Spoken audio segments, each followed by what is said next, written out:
today I'm going to talk about all of the network essentials that you need for this course. You should already know basic file systems, you should know your ins and outs, you should know basic algorithms. The two things that you are missing from like the fundamental things that you really need to know how to program a computer in a substantial system are threads and then networking. Those are the two things that most of you don't already know anything about. Who here already, before they took this course, had actually substantially used threads of any kind? Just to get a... Okay, and who here had substantially used networking of some kind? Okay, so it's a substantial minority, but still a couple people. The way that I structured the threads lecture was kind of a top-down, not just how does it work, but also why do you need it?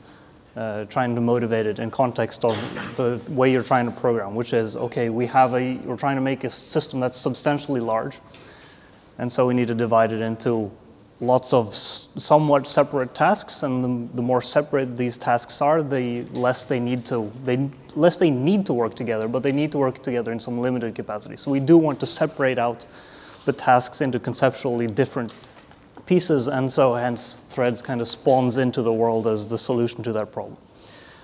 And I'm going to do the same thing here now for networking. It's not like, okay, this is just what networking is, you need to know it. It's that, okay, we have a problem that we're trying to solve, and networking is the answer, and this is the way it has to be. It's not magic, it's not random.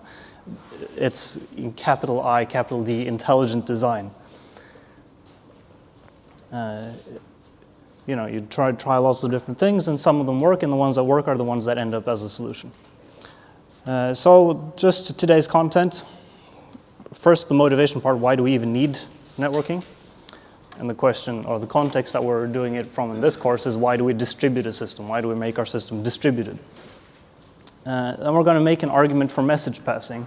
It's kind of a basic argument, but it does make a lot of sense in that, well, you can't share data over a network, right? It's how? Like, you need to send messages over a network. That's the only way to do it. So then the question is, well, why don't we, if we already need a solution that uses message passing, why can't we just reuse that solution even on a single node? And the answer is, well, of course you can. The more interesting thing is, should you? To which the answer is, of course, yes, otherwise I wouldn't bring it up. And then we're going to go into just kind of designing the internet from scratch, so arguing, okay, how could a network work? And hence, that's why it works that way, because there aren't any other ways to do it. And then finally, we're going to touch on just the bare fundamentals, the things that you actually need to know, because otherwise you can't do anything, which is just working with the networking APIs. So everything of the first 3 quarters here is kind of the stuff that motivates it, the stuff that is like, okay, this is what I need to know, which is how do I program stuff with networking. I consider that to be the boring part, even though it's the necessary part. So you can say that if this was on the exam, the thing that would be on the exam would be the final quarter. But the way we do it in this course is the things that would be on the exam is the first 3 quarters. That's the interesting part. There's like, how do you actually do the programming? You're going to do the programming. It's like, it's not a problem. You're just going to figure that one out on your own.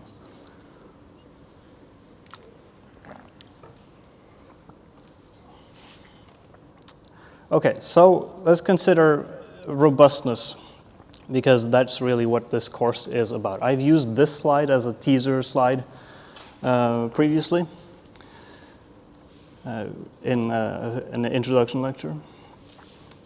I'm going to go through these now in context of networking. So we're trying to make reliable software from unreliable parts. Our network is unreliable. Sometimes messages are lost. That's just the way the world is.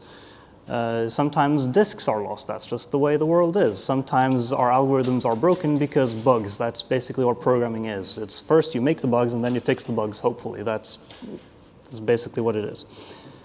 And then we're going to consider redundancy, because if you have bugs, you have things that are broken, you need more of them. It's not a lot of different ways to do this. It's basically the only way. And we are also making persistent software. I think most of you have up to now made software that kind of runs once, does one thing, and then it's done. Like, image processing, text processing, kind of algorithms and data structures stuff. We are trying to make software that runs once and then keeps running, and you can't fix it later because you can't just go up to the moon and send a patch. It needs to work the first time around, or at least it needs to not work. So even though it doesn't necessarily do entirely the right thing, it needs to at least not do the wrong thing. And the way we're going to do that is we're going to first try to make our software as bug-free as possible. That's cool, but eventually we're going to have to try to make our software bug-repellent, so that even if we have introduced a bug, it's going to continuously fix itself. And that is really cool when you're able to do it, but of course it is not especially intuitive how you would do it. So first, scroll wheel, please work. First, let's talk about fault tolerance. So here's the main problem that we have. Anything can fail at any time for any reason. Which means that, of course, we want our system to keep working, so failure is not an option. And here's the unintuitive part.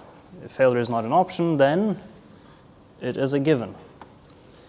So things will break, and that's not something you can get away from. How you make a system that will fail, and how do we bring some kind of intentionality behind the failing part of a failing system while making it not fail? That's not very intuitive.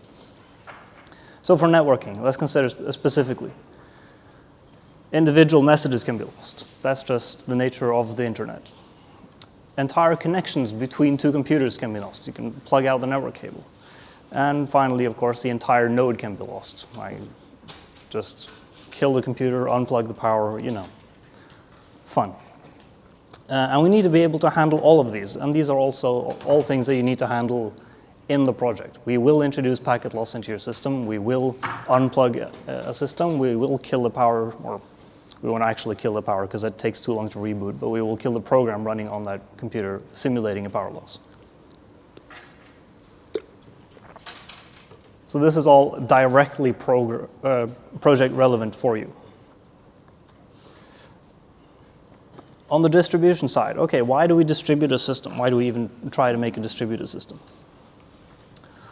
Well, if we don't distribute it, we have a single point of failure, right?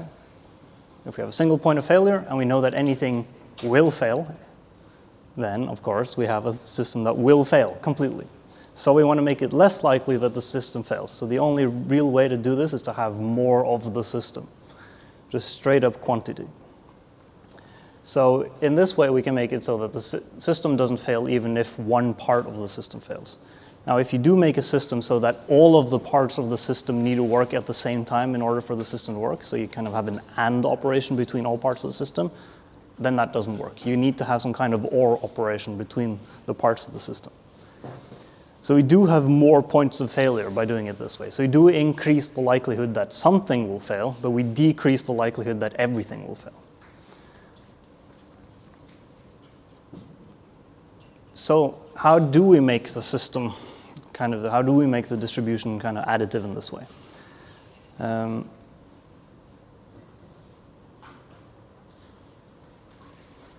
And again, there's this unintuitive part here, which is that if you try to make the system more sparse, more loosely connected, less dependent on each other, then it becomes more reliable. Again, this is not especially intuitive, but it makes sense? All right, good. So let's look at physical distribution next. Okay, so we can distribute a system within a single node. Right, you can distribute it across different physical computers, of course, using network, but we can also, in some sense, distribute on a single node. So you can use the same program running twice on the same machine, so in case one of them does the wrong thing, the other one might do the right thing. And you might say, okay, that's not super useful because it's not as good as physical distribution, and that is correct, but there are some situations where this is the only way to do it. So an example here would be something like an aircraft. you can't put all of the passengers in an aircraft on either the A plane or the B plane in such a way that if one of them crashes, literally, they all survive. Like, that's not a thing that is physically possible. So the best thing that you can do in this system is you can at least have 2 flight controller computers. And then if one of them crashes, then the other one can take over. There is also an exercise on this later in the semester with process pairs, which is, okay, if one of the processes fails for some reason, then the other one can immediately take over the work that needs to be done. And you might want to do something like this for bug repellents on your project as well. It's like if one of the processes, if one of the computers encounters a bug due to some weird wonky data that comes in, you might figure out that, okay, the best thing to do here is just to restart it. And you might say, well, I don't need to restart it because I have 2 other elevator systems working at the same time, so those 2 can take over. Both of these are valid solutions.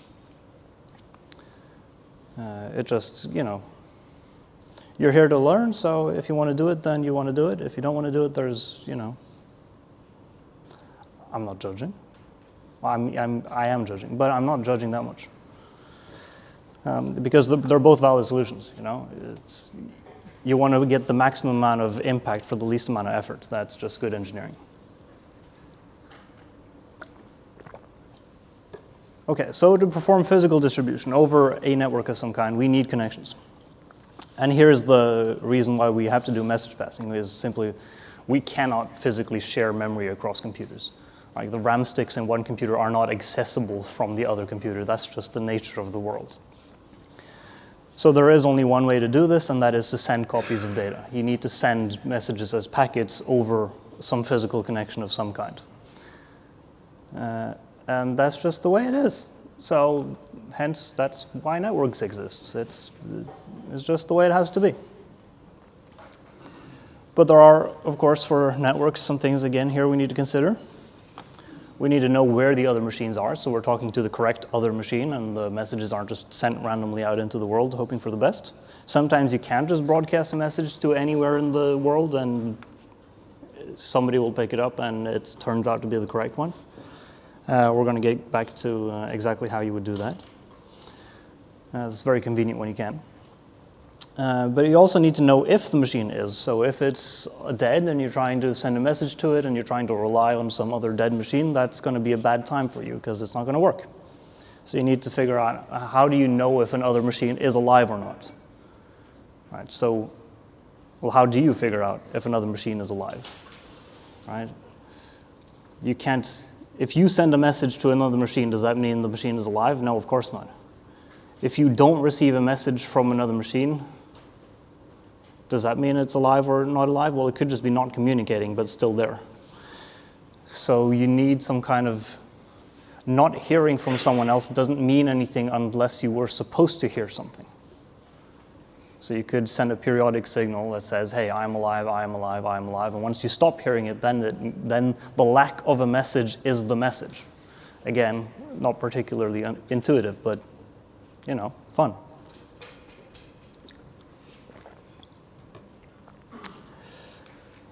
Also, we have a problem with the timing, because it takes time for any kind of message to arrive. And you might think, it's approximately a third the speed of light in the copper in the cables. Yeah, sure. But you still need the network interface needs to compute stuff. The operating system still needs to compute stuff. And then you get fun things like, actually, we're going to come back to that in the next slide. I'll show you a very fun example of this. But we do have a problem where if one node knows one thing and the other node doesn't know it yet, because the message hasn't arrived yet, then these two nodes know different things. How can you make a system that works in the same way on both nodes if they don't have the same information? And due to the very nature of it taking time for a message to arrive, consistency will be impossible.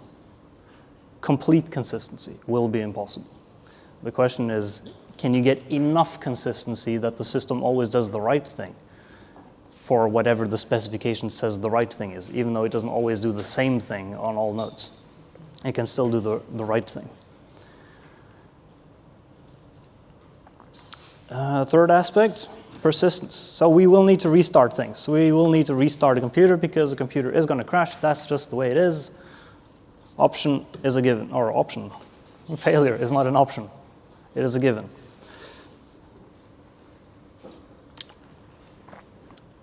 So our storage will be lost.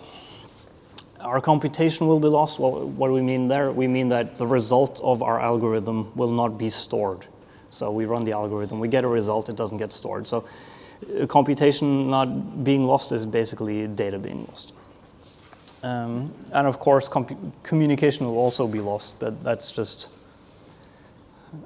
that's always going to be the case. So if we have one piece of data and somebody else doesn't have this piece of data, we need to know something about some kind of ordering between these two. Because should node A's data be propagated to node B, or should node B's data be propagated to node A? We don't know which one of these is the correct solution unless we have some kind of concept of time. And so we need time relative to the other nodes. But the problem with time is that, well, the messages don't really, yeah, sure, they obey the laws of physics, but they don't necessarily obey the laws of local time, even though they obey the laws of global time. Because, well, we have these kinds of weird situations. So you have two nodes, A and B. A sends a message to B and expects a reply back from B. All right, so basic ping and pong. Normal stuff. You might expect, okay, how hard could this possibly be? All right, so A sends a message to B, B sends a reply back to A. In the meantime, A has died, then A has restarted to a point before it sent the first message. And then it comes back, and then it receives a message from B. But the message from B, since A has amnesia, it goes like, I have received a reply from B to a message that I haven't sent yet. Right? Sends a message, gets a reply, dies in the meantime, restarts to a previous checkpoint, comes back, receives the reply, and goes, I am very confused. So you encounter these weird temporal situations where you can receive a reply to a message that you haven't sent yet. And also, you are connected to basically the internet. And if you let your program accept basically any message from anyone at any time for any reason, then it's approximately 12 milliseconds and your computer is farming bitcoins. Right, so you need to be very vigilant in what do you accept from the outside world. Not all the data that you get from the outside world is good data. And so you need to know you need to have some way to separate the good data from the bad data, and also the bad data from the malicious data. We're not going to go into how do you think about malicious data in this course because it's well outside the scope of what we're dealing with here. Kind of cryptography and information security and all of that good stuff is, please take a separate course if you want to get into that because, well, shit's wacky-o. It is really complicated. So the problem that we really have here is that we cannot know the state of the other nodes in the system. And when we do get to know the state of the other nodes in the system, what we do get is a snapshot of what they knew at some point in the past. So all the data you receive is outdated by definition. So how do you make a system that is consistent when all the data you have is outdated data? And you don't necessarily know what the other ones know, and you don't know if they're still there. Good luck.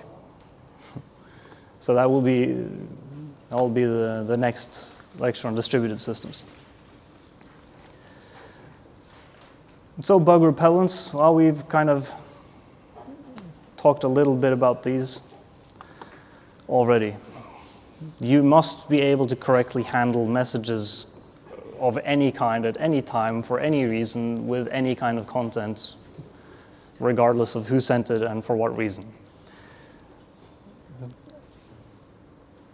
Again, kind of good luck, but it's definitely not impossible. It's actually, you can do this in a very structured way that makes it very clear exactly what your system is doing.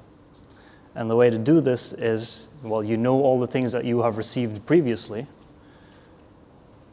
because you've received them, right? And since you know all the things you've received previously, you know the context in which you are receiving a new thing. And then you can look at the new thing and you can look at the context and go, does the new thing make sense within the context? And what is the machine that evaluates a new thing in terms of an old context? It's a state machine. You have already made state machines. So you already have the tools to do this. There is only one properly good way to do this, and that is to write a state machine. I have received these messages before. I am in this state. I received this new message in this context. What should I do with it? Transition to a new state or ignore it? Most of the time, the answer is ignore it.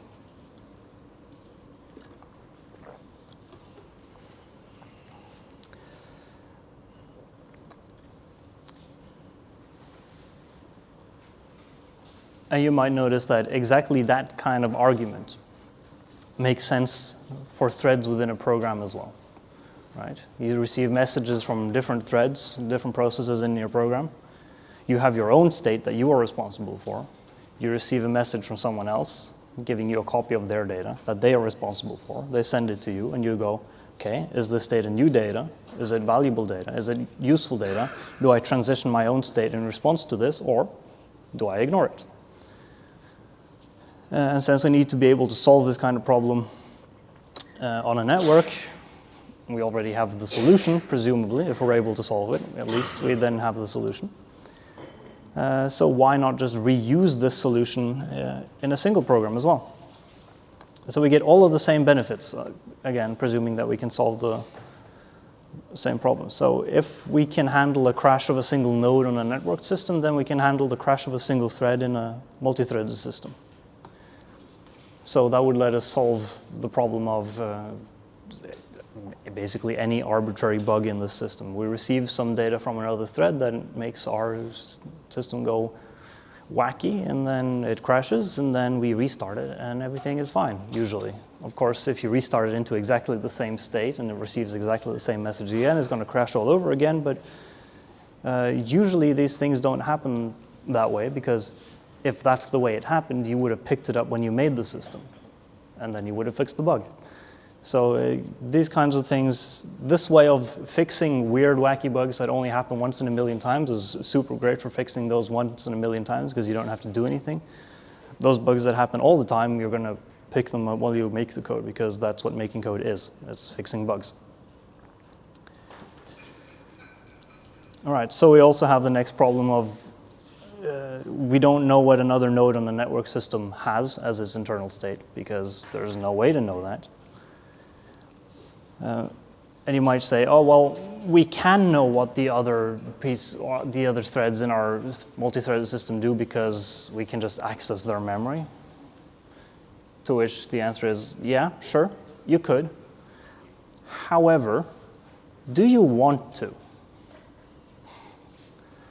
Right? From a programming perspective, if you can keep your programmer brain attention on doing one thing and not needing to have your attention spread over the entire program so that you need to know everything about every little detail, every place in the program, and you can just focus on doing one thing, the one task that is directly in front of you, that's a massive benefit. So this benefit isn't a, message passing in a multi-threaded system in this way. The benefit here is for you, the programmer. It makes it easier for you to concentrate about the one task that you are programming right now. Because if you can write it in such a way that you don't need to know what the other tasks in the system are doing, you don't need to know what their data is, then it's much easier to do the programming. And I would consider that to be a pretty strong argument for making a message passing system, is because it makes your life easier when you are making the software, assuming you are able to separate the tasks cleanly in such a way that they don't need to know what the other tasks know.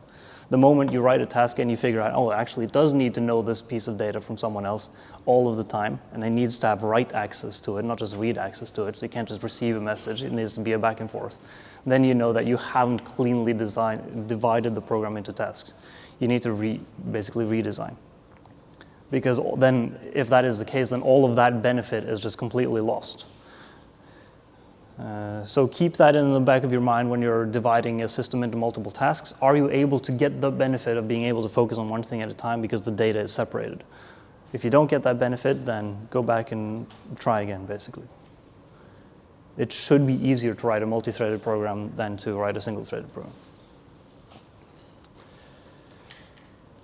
The final argument for the symmetric part is that it's a one-pattern solution. Right? If we can use this way of thinking to solve really big problems, and we can use the same way of thinking to solve really small problems, then we can kind of get into a routine of having one way of thinking. If you can get into that routine, then it's easier to collaborate with other people who have the same routine because you have the same way of thinking. And it's also easier to scale a system into thinking about, okay, how do I write a multi-node system that has multiple servers all around the world? Okay, it's exactly the same way that I wrote a very small program running on a microcontroller because it's exactly the same kind of pattern. So if we have this one way of thinking that scales to basically any scale, then hey, fantastic, right? That means we're really onto something. We can make the same argument, but from the other side, from an asymmetric point of view. Okay, so we have the opportunity to solve a multi-threading problem with shared variables and shared variable synchronization. So, well, yeah, we get all the benefits of the symmetric thing, but hey, we need to look at the other case to see if we actually get massive benefits or if it's kind of fake news. So, consider, the shared data can be in any state, because anything can fail at any moment for any reason. That's just the way it is. Which means that the data that somebody else is writing to, and also the data that you are writing to, can be in a partially updated state. It can be in an invalid state. This is essentially what a bug is, like technically. Right? Your program has a bunch of data associated with it, a bunch of variables. And these variables can have some value. And if the values are sensible, then no bug. If the values are not sensible, for some definition of sensible that you have to set up, you have to figure out what sensible is, then the system is going to do the wrong thing according to some specification. So a bug is when your system transitions from a good state to a bad state. And bug repellence is when you're able to bring your system from a bad state back into a good state in some way.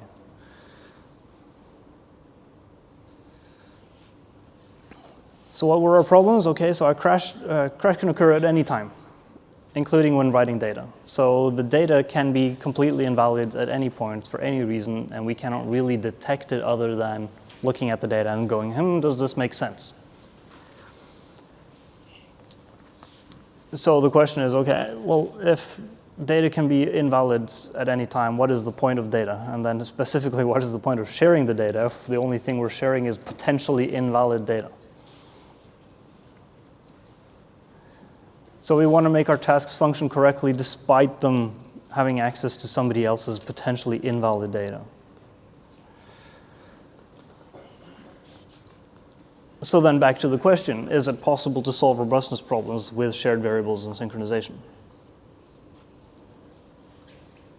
If the shared variables are potentially just broken.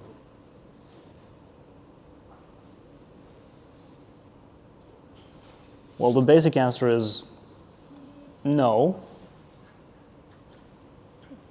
However, you could make a system that handles all of these cases and does the checks on the data and makes sure that the writing works the way it should do and makes sure that multiple don't override each other and lets you implement transactional semantics such that you can read two pieces of data, modify two pieces of data, and then if it works and you aren't interrupted, it works, or if it doesn't work because you detect that the data doesn't make any sense anymore and you want to revert back to the previous states, then yeah, you can do that. So you can build solid infrastructure that does this for you. And that solid infrastructure is usually the database kind.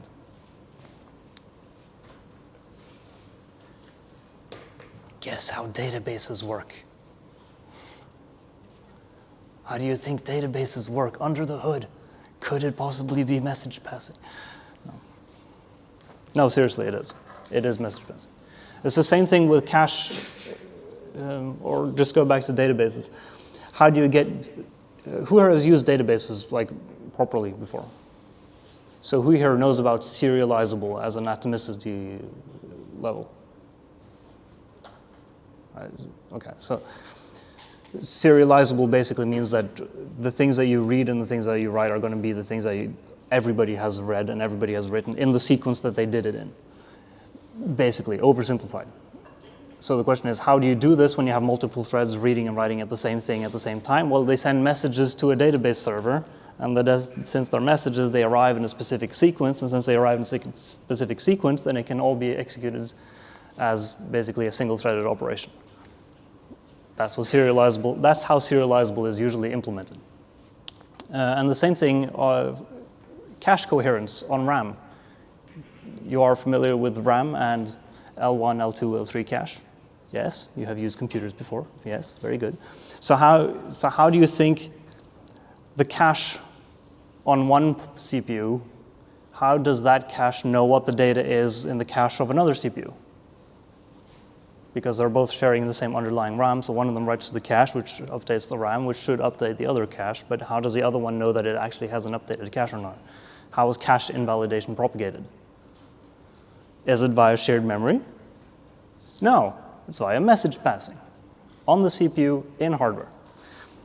So how do these kind of hardware mechanisms to get proper synchronization with shared variables work?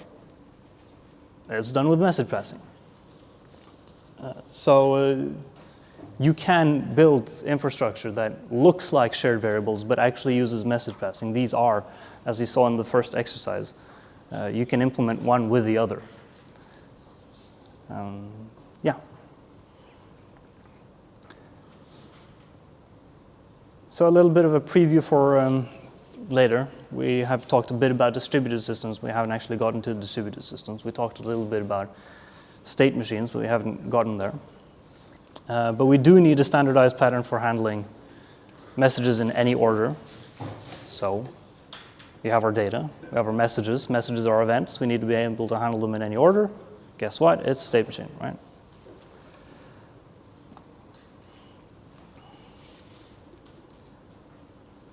I don't even need to read this out loud because you have the capacity to read with your own eyes in your face. Right, so inputs, outputs, states. Does a computer program do anything more than inputs, outputs, and states?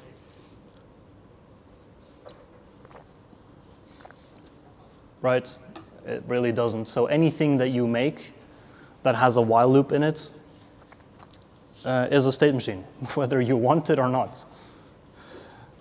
So then the question is, do you formalize this into actually writing it as a state machine that somebody else can recognize as a state machine, or do you just go, yeah, I don't really need to do that right now, I can just kind of wing it? And you might expect me to say, no, you should always make it as a state machine because programming, you can do whatever you want. The goal is to make it readable, and the goal is to make it so that you are able to write it efficiently. Maximum effort, no, not maximum effort, minimum effort for maximum yield, right? I had this math professor for Math 4K. I don't know if he's still around. He's a Russian guy. He says, be lazy, okay? Be lazy, do little work. Right, so if you're like, okay, I could formalize this as a state machine and actually do it the proper way, or I could just do the thing that I actually need to do and nothing else, right? If you have a system that the only thing it needs to do is know what the latest version is, doesn't matter what the latest version is, as long as it's the latest one. Do you need to write a state machine for that, or can you just be like, here's a comparison, is it later than is the one I have now older than the new one that I received, or is it the same age? If it's a new one, replace it. Oh, it's an if-else, it's not a switch case. Oh no, big deal, right? It doesn't matter. Be lazy.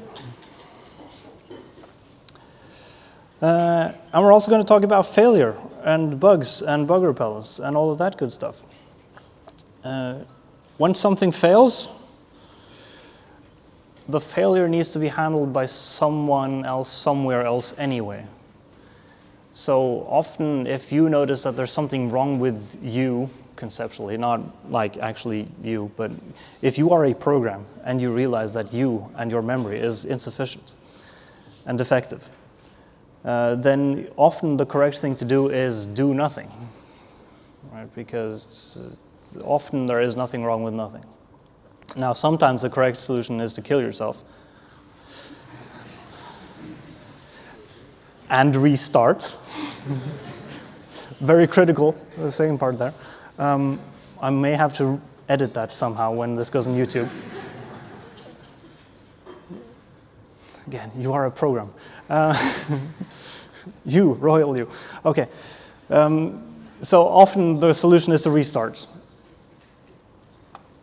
And often the solution is just to not even do the restarting and just like, I am dead now, and let someone else take over. Because you have somebody else that needs to handle you dying. This metaphor. Okay, so the final thing is,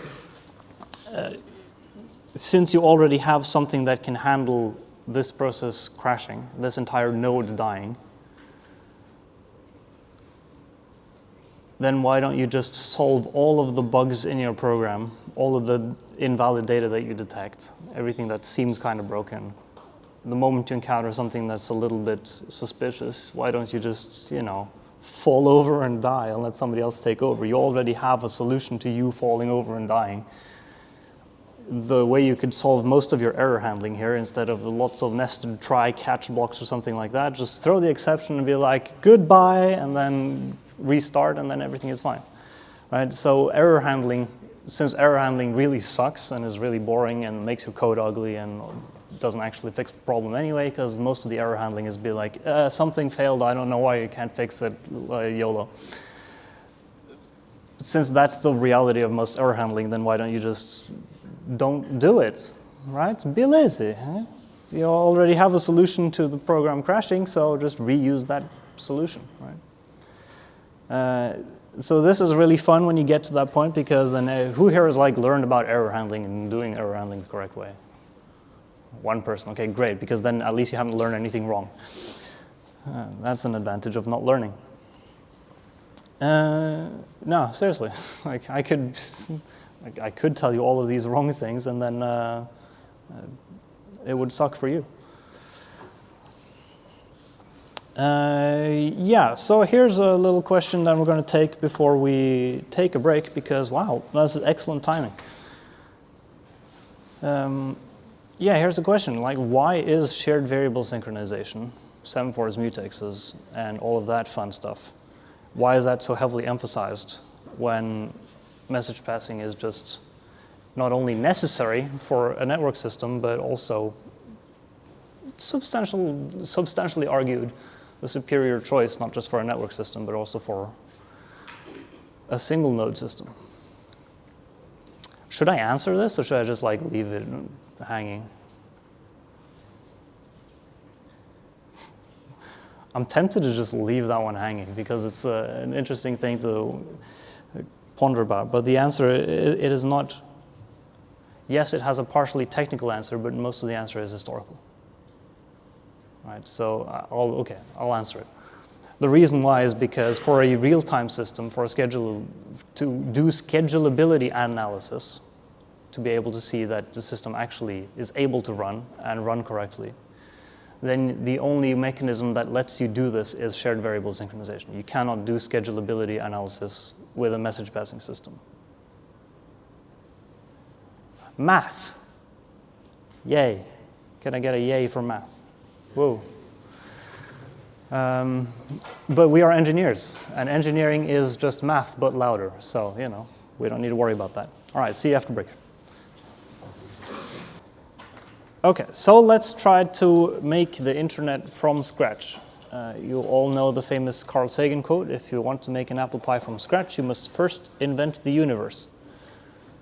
We are not going to go that deep, but we need to start somewhere. So in order to make a network, let's start with the basics. We have two Are we able to connect two things together? Because that's a good start. Again, let's just keep it very basic. The things that we are connecting two things with needs to be a thing. Wow, very insightful observation. No, but since it is a thing, things have specifications, because if the connection is something that one of the nodes understands but something the other node does not understand, then it's not worth very much, is it? That's basically what a text message is. One person writes it and means one thing, and the other person's like, what the fuck did you mean? So we need to have a physical layer, and you already know something about some of these. You already know about USB, maybe. You've used USB before. It's a physical connection between two nodes. But the thing with USB is that it's completely master controlled. So you have one central node, and then you have a bunch of peripherals. And the peripherals cannot initiate anything. They can only be polled by the master. That's why your mouse has a polling rate of 125 or 1,000 hertz. It's because it cannot tell the computer when something happens. So something like that isn't really all that useful. And some of you have encountered the CAN bus, which is just basically two wires that are connected between everybody, and then everybody connects to the same two wires. And that works fine if you have a system that is quite small scale, but the moment you have something that is literally a global scale, then having the same two wires run through every machine on the internet is, shall we say, a bad solution. So we do need something more than just, we cannot just use something like that. We need to have something that is a bit more scalable than this. So there's no accident here. This is the way it has to be. We need to have the ability to have more than two connections.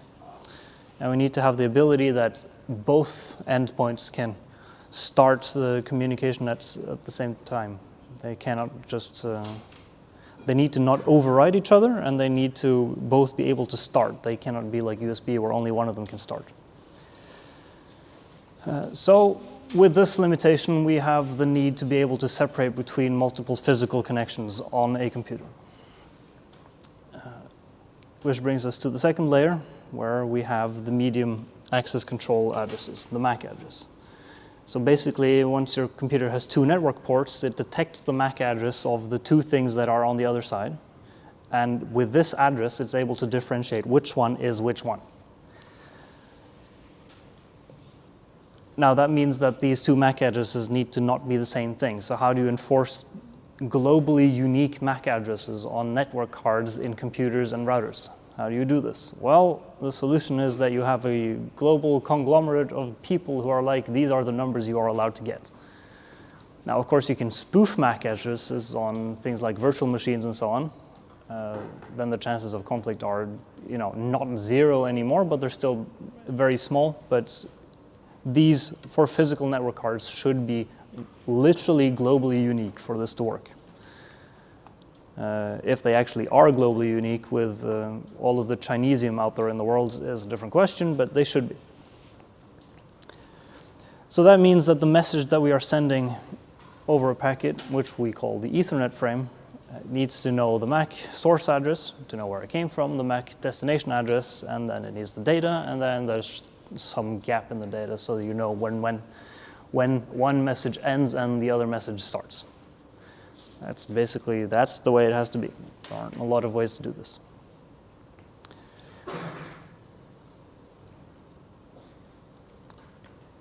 So we're able to connect one to multiple things. Great, so we can take these other things and have multiple connections out from them as well, and we can have a kind of a branching system. Now, if you have a branching system, one of the really cool things that you can do with this is it's hierarchical by its very nature, which means that from one node's perspective, if it's sending a message to another node, it doesn't know if that node is one machine or if that machine is just kind of an entry point to a system of machines. There's no way to know this. It's just completely opaque. This is one of the fantastic properties of trees as a data structure. You can make a network that consists of subnetworks. And the way that you connect a network is the same thing, same way that you connect a single machine. Does this make sense? Right? If you plug your network cable from your computer into the router, you're not just connecting to the router, you're connecting to the entire internet, right? But it's still just one cable. Because once you connect to the router, you don't need to know what the router connects to from the outside world. You just know it needs to know that it has some connection to it. But since you don't need to know, then this is an incredibly scalable solution.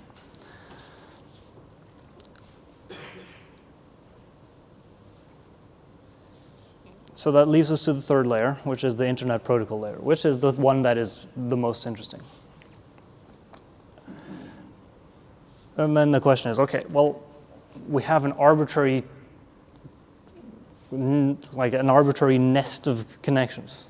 We have circles and arrows, basically. And then the question is, okay, well, how do you route data from one node to another node?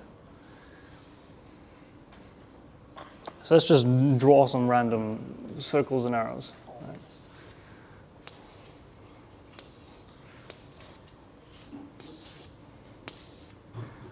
Here, a nice little binary tree. It doesn't need to be binary. Let's make it not binary because that's more fun.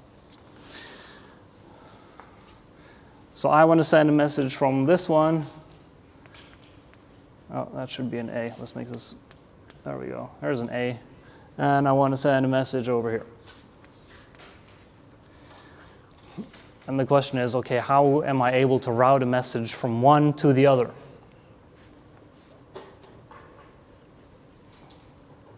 Like a legitimate question. How do you do this? This one knows about this one, but it doesn't know about anything else. It knows this one's MAC address, and it doesn't know anything else about the rest of the network because that's the point of a network.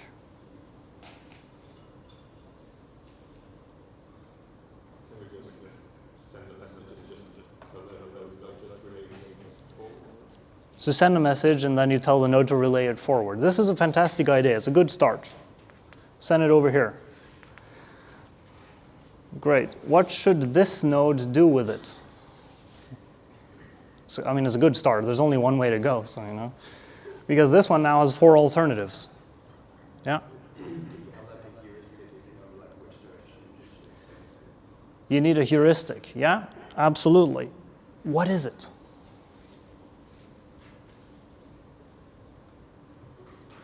Like we have this nice property here of, okay, we have the tree-like structure. The thing about trees is that you can formulate the tree in any way. Like this tree, you can kind of drag this node out to the top, and then you would have one node below it, and then it would have these 2 edge nodes, these 2, and then it would have a third node that is this one, and it would have another node, and then so this is the same tree. It looks like a person. That's by accident. And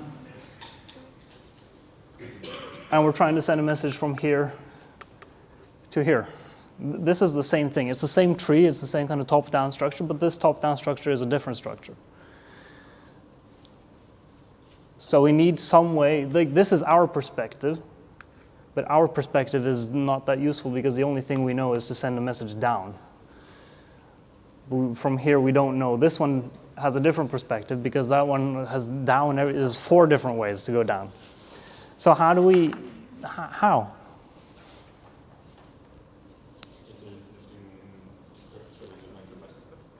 Structuring the. Is the tree structure mirrored in the MAC address? Not quite, but you're definitely onto something. We can mirror the tree structure in an address structure. So we can give this one an address. Let's give it let's start with 1 because 1 is a very nice number. It's divisible by 1, and then that's about it. And we can give this one a 1.1, and give this one a 1.2, and then 1.2.1, 1, 2, 2, and this one would be a 1, 1. 1, 1, 1, 2, and then 1, 1, 3. Okay. Now we're on to something. We want to send a message to 1, 2, 1. This one knows 1, 1. It knows 113, 112, and 111. None of these start with 1, 2. This gives us a routing algorithm. Do you see the routing algorithm?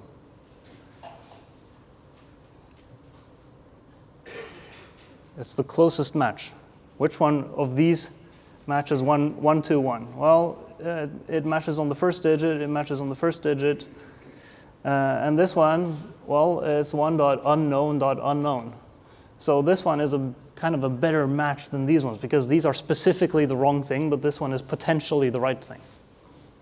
So that means the correct path is over here. This one receives a message. It needs to go to 1, 2, 1. This one matches 1, 2, this one matches 1, 1. This one is specifically wrong, this one is at least potentially correct. So the message needs to go to the one that is potentially correct.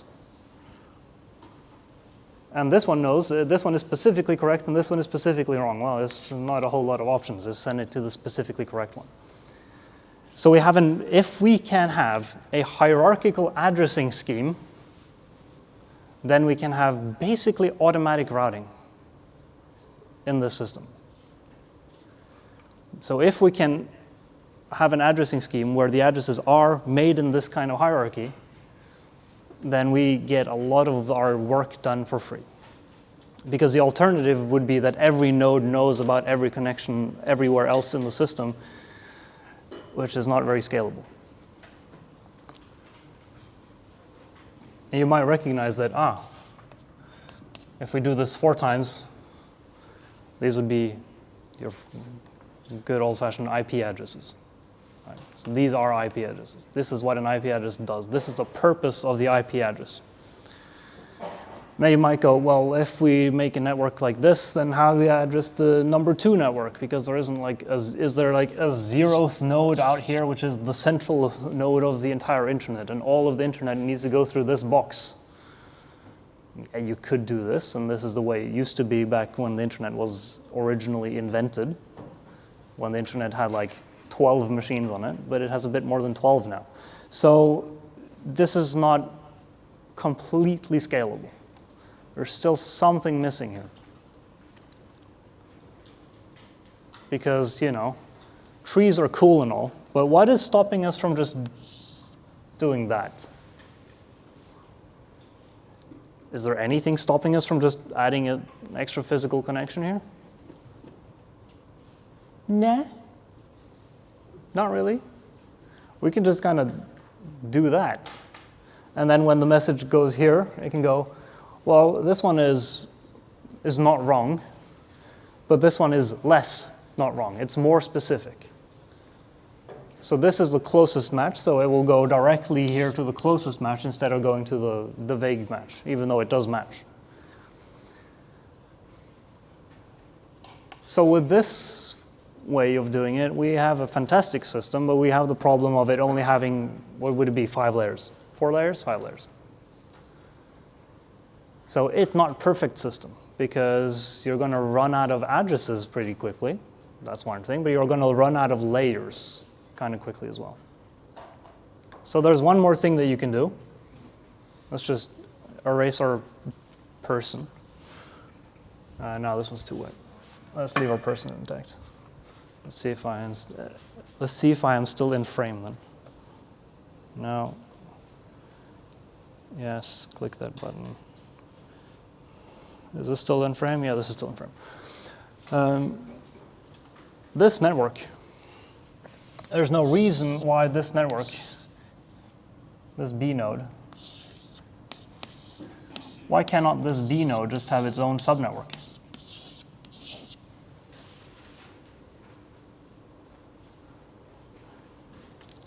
Is there any reason why it cannot just have its own subnetwork? Nah. There's no reason. Well, there is a reason.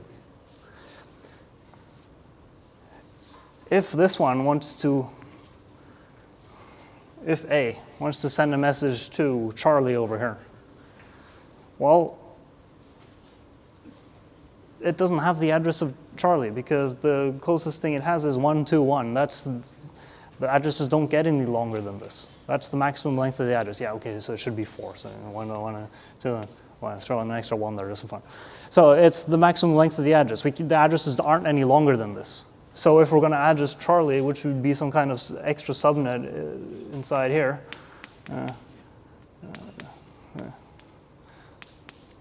extra subnet, local subnet in here, we can't address this thing because it doesn't exist on the global internet. It's an address that is a local address on kind of a local intranet.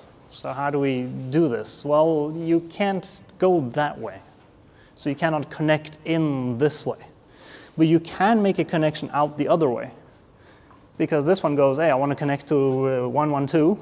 And it goes, is 112 on this network? No, it's not on this network. Let's get the closest match. And the closest match is, there are no matches on this network. It doesn't exist on this network. So we're going to use the default gateway. And the default gateway is something a network administrator has to configure. And the default gateway on this router is to go this way. So it goes, there are no matches here. Let's go through the default, which is up here. This one goes, there's no matches on my local network. I'm going to go through the default gateway, which is up here. And now you're onto the big old wide internet, and everything goes back to normal. So you can make a connection from this thing over here, but you can't start the connection the other way around. But you can reply to it. So once the connection is established, this one can reply back because it knows, I know this address. I know the message came through here, and I know who this is, and I can connect over here. And this B node can go, I remember that someone here initiated a connection through here, and I know the local address of who initiated that connection, and I know the remote address that they're trying to connect to. So I can go, I received a reply back. I know who that reply is meant for. And then it can go back here. This process of translating from a local address to kind of an internet address is what we call network address translation, or NAT, which you are probably already familiar with, at least to some extent. So then the question is, okay, well, if A needs to connect over here, then how do you do it? And this is, well, you can connect to this one, and B can go, well, if I receive a connection, I know who it should go to, because we can kind of have a default who it should connect to, and can go, the default should be down here. How do you make this default? This is what we call port forwarding. So it's forwarding the address, the connection from this node down to the actual node. So if you've done any kind of multiplayer gaming on a virtual LAN of some kind, then you've probably done this kind of, you hosted your own server behind a router that does network address translation, then you need to do this. So some of you have probably encountered this already. Now you know the basics of IP addresses and how they work, and you also know a little bit about network address translation and that good stuff. Make sense?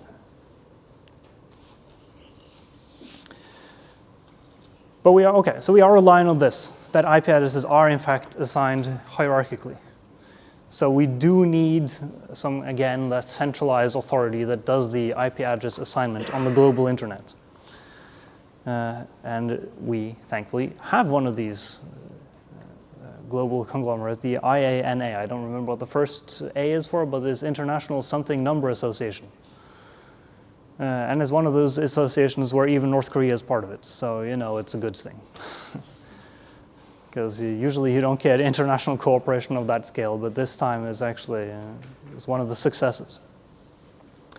The algorithm is pretty basic. Send it to the thing that matches most closely, and if there is no match that is most closely matches, then you send it through a default gateway. The links, as pointed out, they don't necessarily have to be hierarchical. You don't have to structure everything through a tree. You can make a connection from one branch to another branch, and that avoids all of the traffic needing to go through some kind of root node. Exactly how do you do this? It's kind of complicated because maybe this link is a low quality link with cannot handle a large volume of traffic, so it's better to actually send it the long way around because it's actually shorter. So that requires a bit of algorithmic stuff, and this is handled by the Border Gateway Protocol, which you don't need to know anything about. What you can know is the story about Facebook, who misconfigured their Border Gateway Protocol announcements. And they announced that Facebook is over that way. And then there was a server over there who's like, I don't know who Facebook is. And then all the traffic to Facebook went over there. And because of this misconfiguration, Facebook was completely down for a long time. And you think, oh, that's easy. Can you just reconfigure this thing? Yeah, well, you can't reconfigure it if you can't log into the server, because every connection made to the server goes to the wrong server, which doesn't know where to go. So you're like, okay, well, let's just go over to the server warehouse and plug into the server and reconfigure it manually. And then you come to the server room and then you beep your card over to the door and it's like, it doesn't unlock. Well, because the card reader is like, well, I'm trying to authenticate you, but I don't know where the server is because all the messages to the server are just routed into the server that doesn't know anything. So then you need to hire a team to break into your own server warehouse so they can plug in and reconfigure. So that's what they did.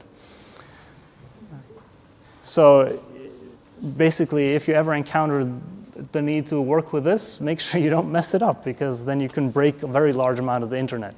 So this is something that's handled by big trusted partners. This isn't something you can just go out there and announce border gateway stuff and be like, hey, I want all internet traffic to come to me. And then, you could really be malicious here. So this is pretty secure stuff.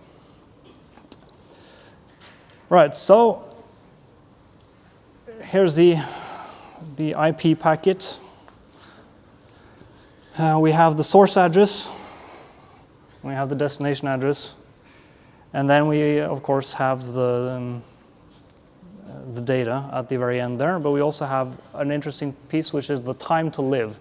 How many hops through the network are you allowed to do in case something weird happens and you start going in a circle? You don't want to clog the internet permanently. So we have a time to live, and every time it goes through a router, that counter is lowered by 1. It's not something you get to configure, thankfully, because then you would make it do the wrong thing, I guarantee it. And then finally, we have a protocol, which is that, okay, yeah, we're communicating over the internet, but we can communicate over the internet in a specific way. So we'll get back to what that protocol is. Basically, it's TCP or UDP, so we're going to get to those.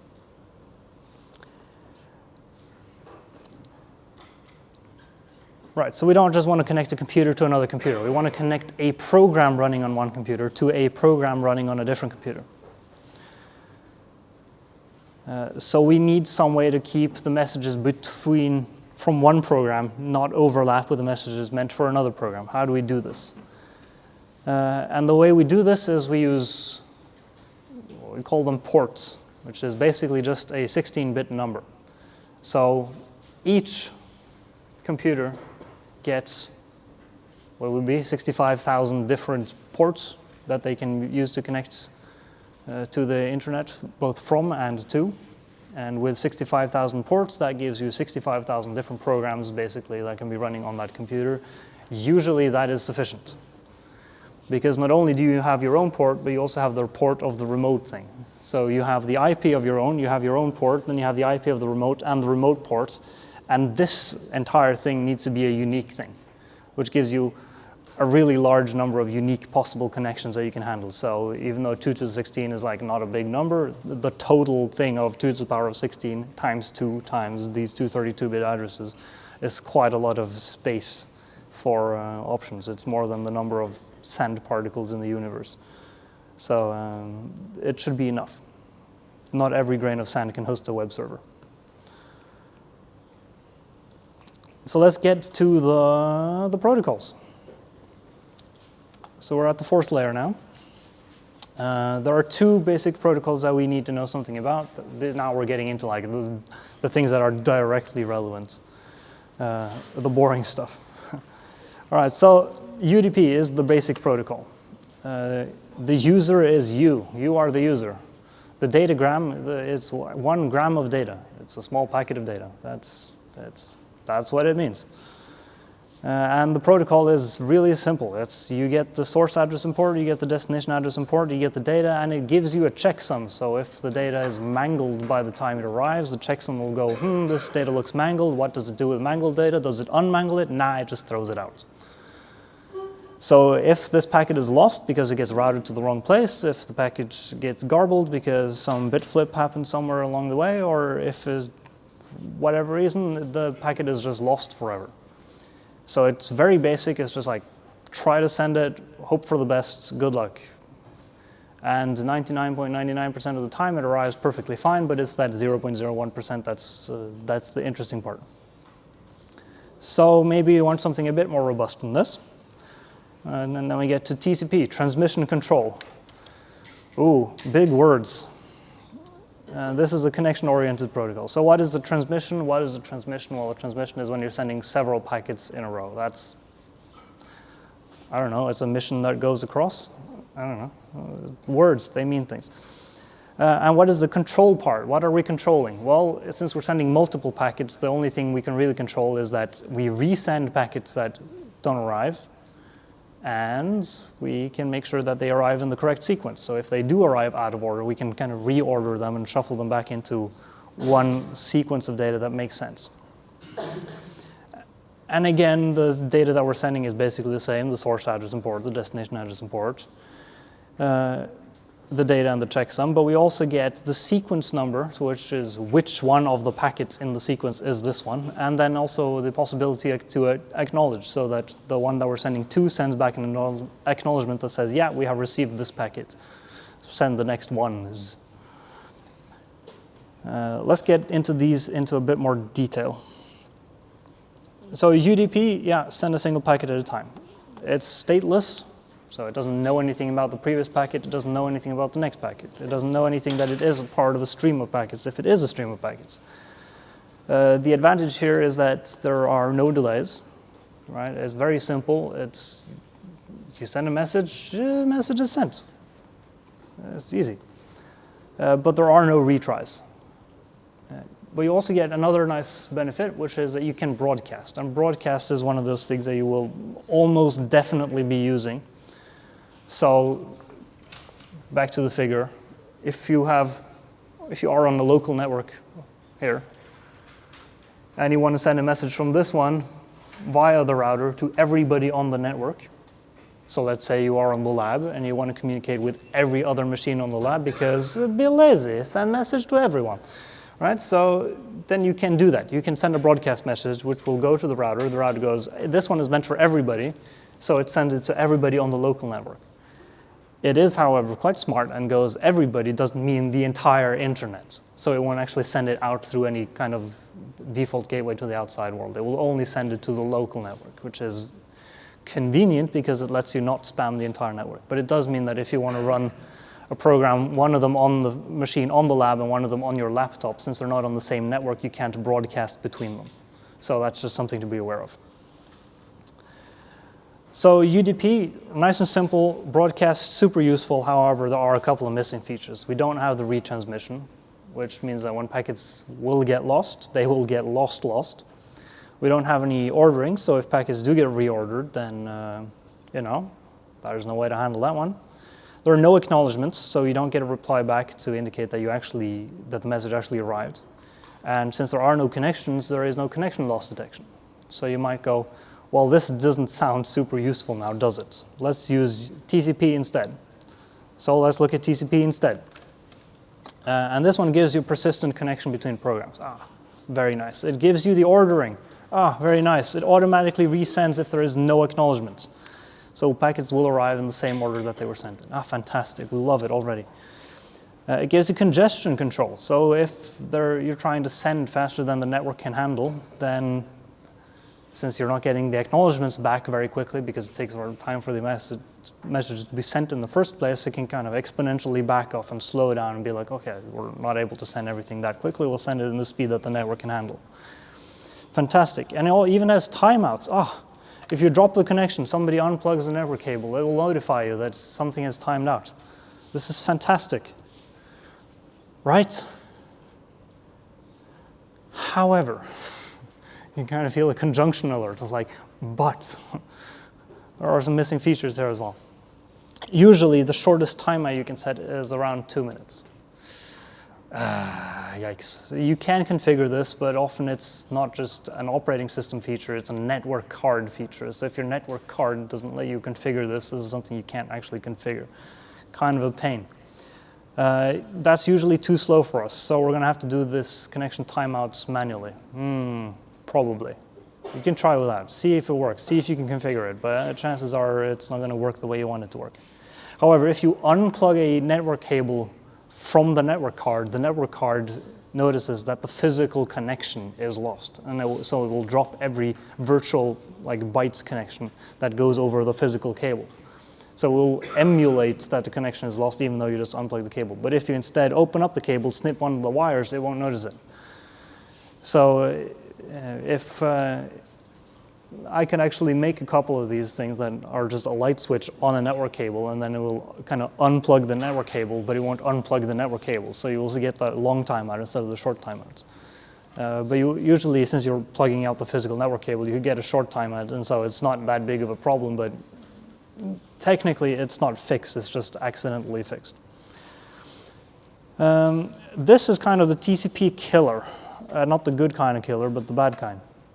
There is no way to query the internal acknowledgement status. So yeah, you've sent a message to someone, and you receive an acknowledgement back from them that says that, yeah, they have in fact received the message. But you and your program has no way to know if this acknowledgement has been received or not. You don't know if you've received a reply. You just know that you've tried to send something. So this acknowledgement is completely internal and completely opaque, and you have no way of accessing it. That's super inconvenient because the acknowledgement is the thing that we need to know that somebody else has received the message. So we don't have that. We don't know this. And we also have the problem with that the acknowledgements are from one network card to the other network card. So even though the message has been received by the network card and the acknowledgement has been sent back, that doesn't mean that the program that is associated with that connection has actually handled the message and replied back to having received the message. It just means that the network card has received the message, not that the program has correctly received it. So the acknowledgement is acknowledging something that isn't all that useful to acknowledge, and we have no way to read the acknowledgement status. So yeah, acknowledgements are cool. We need acknowledgements, but these ones don't cut it. So this one also has to be done manually. That's kind of unfortunate. And then broadcast is it's just not there. It's missing. It's connection oriented. And in order to have a connection, you need to connect to someone somewhere, and you can't connect to everybody. So if you're going to use broadcast because it's easier, then it's not there. So TCP, yeah, it's not that great, was it? So I suspect that most of you will end up using UDP, and then you need to kind of re-implement the resend. You need to re-implement the acknowledgements. Sucks, but hey, you get to do the fun part. So, right, so final little piece for today. Let's just talk about the kind of the absolute stuff that you absolutely need to know. The API, the sockets, how do you actually make this from your piece of software? You will be doing the exercise now, and there is a bunch of example code that comes with the exercise. It's kind of language agnostic, but it should help guide you, and the exercise is structured in such a way that you don't need to make everything at the same time. So if you're trying to make a TCP connection from one node to another node at the same time, then you need to write both the reading and writing code correctly, but you also need to write the connecting and accepting code correctly at the same time. So that's 4 things you need to do correctly at the same time. That's a lot of fingers. So instead of doing it that way, the exercise is structured in such a way that you first only need to receive, but because we've made a server that sends messages continuously, and then you can send and receive at the same time, and then we start with UDP, the simple one, and then we transition into TCP, the complicated one. So it should be structured in such a way that it's easier to get into than having to be like, yeah, make a network module, good luck, right? So addresses and ports, I've already talked a bit about IP addresses. You've probably already seen IP addresses. They look like this. It's 4 bytes, but they're usually formulated as a string, and since it's bytes, the values are from 0 to 255. 0 is kind of a special value, but not completely special. So if you have all zeros, it means any address. If it's just a single 0, it doesn't mean that. But if it's all zeros, it means any address. So that's a unique address. And 255 is also a unique address. It means broadcast. So if you want to broadcast to the local network, you can either write the first 3 bytes from the local network rather, and then 255, or you can just write all 255s and it will broadcast to the entire world, also known as just the local network, because that's how it works. You also have 64-bit IPv6 addresses. Now, since you're all on the local network, there's no point on a local network to use an 8-layer protocol. You can just stick to a 4-layer one. So IPv4 is basically the only thing you will be using. If you are, however, on the big World Wide Web and you need to connect from your laptop that's on Wi-Fi on a router that has IPv6 routing and then connected via the internet to the machines on the lab, then you will probably have an IPv6 address somewhere in the mix. So don't be scared when you see an IPv6 address, but chances are you won't see any. Ports are always 16 bits. There are some ports that are reserved, or at least just commonly used. The number association suggests that you should only use the upper 1/4 of the port space. However, my suggestion is just stay above 1024 because Linux doesn't reserve any ports above 1024. So anything above that is a good, nice number. We like those kinds of numbers. If you draw those numbers on a calculator, it makes a happy face.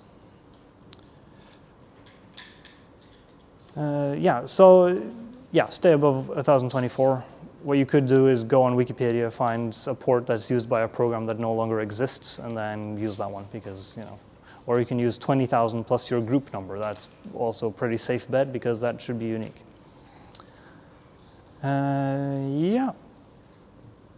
We have local addresses and we have remote addresses. When you're sending a message, you need to specify a remote address. You need to know who you are sending to. It's either going to be an exact IP address or the broadcast address if you're using broadcast. When you are sending, you also need to specify the port you are sending to. This port is determined by the application running on that other computer, so you need to know what port to connect to. So this is something that you will have to configure on both the sending side and the receiving side correctly, otherwise it's not going to work. So on the receiving side, you don't have to specify a local address, but you can. But usually the best thing to do is just leave this unspecified. You do need to specify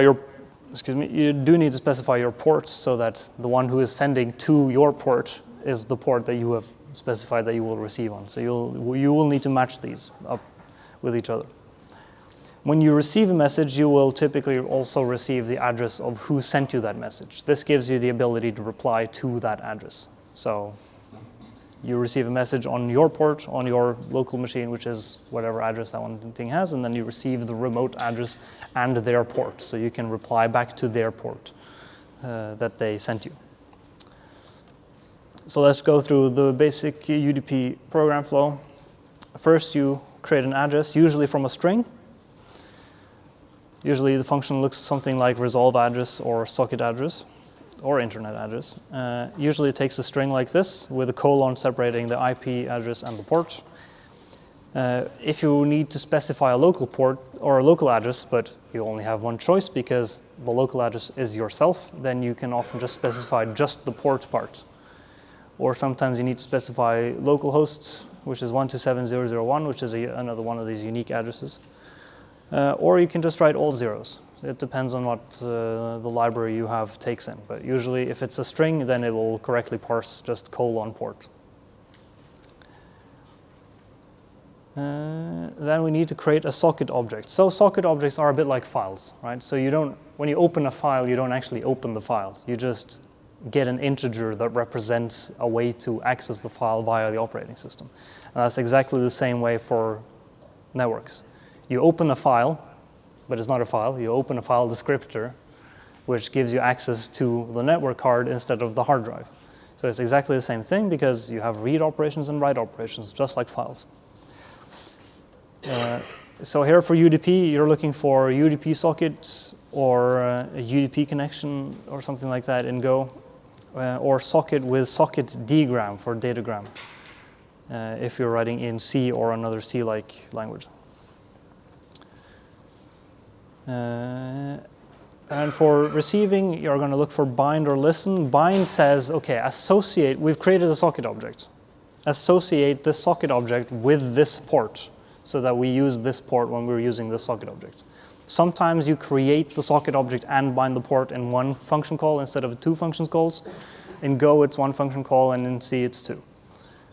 And then after you've bound the port, then you can receive from that socket object. And this will be the first part of 4 in that exercise, will be make the connection object, bind the port, and then receive messages.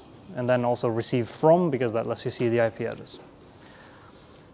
And then you get to the sending part, where we need to be able to connect to the remote thing. And now we're getting to the weird thing, because the API is made in such a way that you can use both. It's protocol agnostic mostly.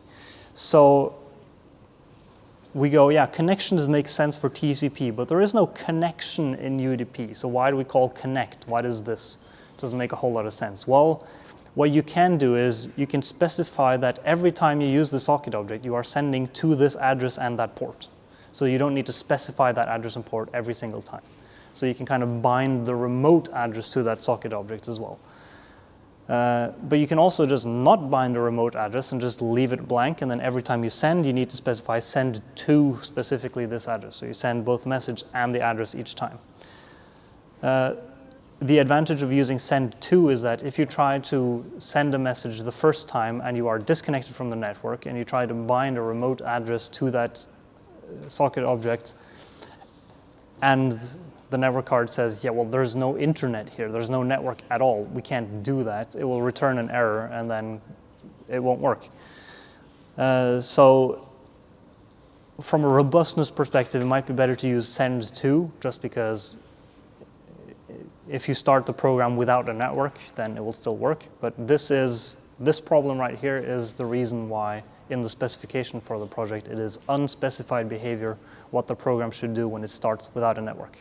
It's just because of this thing specifically. So now you know. Then we get to TCP.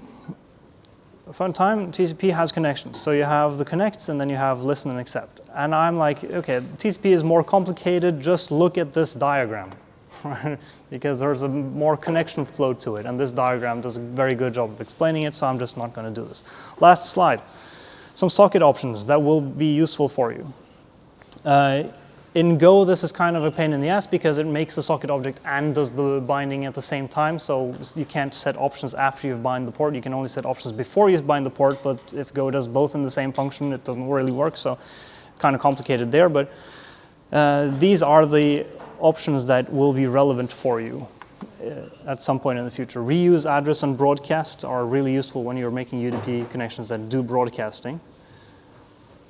The pain in the ass with Go here is one of the reasons why there is a network library for Go, so you can go look at that code to see exactly how that is done. You won't need to do it that way for the exercise, so this is fine. TCP no delay is useful. What TCP usually does is if lots of small packets are being sent at the same time, it will try to combine them into a smaller number of larger packets because that's more efficient for the network. Problem is then it will just sit there and wait for more data when there is no more data, so it will add a bunch of extra delay. So you can set TCP no delay for no delay.